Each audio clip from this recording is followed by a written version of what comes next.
আয়োজনের আয়োজকবৃন্দ, অতিথিবৃন্দ এবং আমার প্রিয় সহযোদ্ধাদের প্রতি এবং অন্তরের অন্তঃস্থল হতে স্মরণ করছি ৭১, ৯০ এবং ২৪-এর শহীদ যোদ্ধাদেরকে।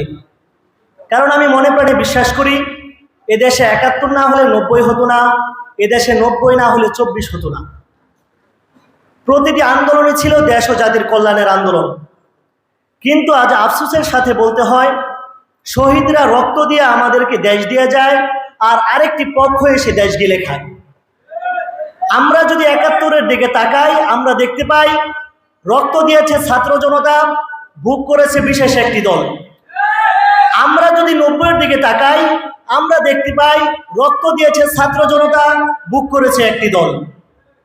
আমরা যদি ২৪-এর দিকে তাকাই, আমরা দেখতে পাই রক্ত দিয়েছে একটি দল, আর খাওয়ার জন্য লাফালাফি করতেছে আরেকটি দল। তো এখানে সাজিদ ভাই আছেন, সাইবুল্লাহ হায়দার ভাই আছেন, তুষার ভাই আছেন। ভাইদের সামনে আসলে কথা বলার মতো যোগ্যতা আমার এখনো হয় নাই। তো আমি আমার একটি কবিতার মাধ্যমে আমি আমার বক্তব্য শেষ করছি। রাজনীতিতে সবই পেলাম, পাইনি শুধু নীতি। সব কিছু তো ভালোই চলছে, শুধু নীতির ধীরগতি।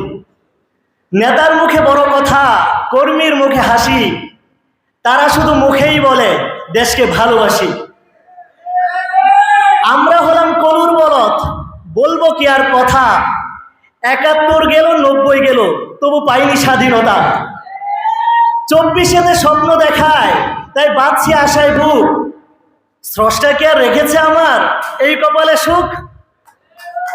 আমার দেশে কেউ বা ভারত, কেউ বা পাকিস্তান, আমার বিবেক জিজ্ঞেস করে দেশের কোথায় অবস্থান। আমার দেশে কেউ বা ভারত, কেউ বা পাকিস্তান, আমার বিবেক জিজ্ঞেস করে দেশের কোথায় অবস্থান। কারো বয়স ২৪ কিংবা কারো বয়স ৮০, আসুন সবাই দেশকে সাজাই, দেশকে ভালোবাসি। ইনকিলাব জিন্দাবাদ, বাংলাদেশ জিন্দাবাদ।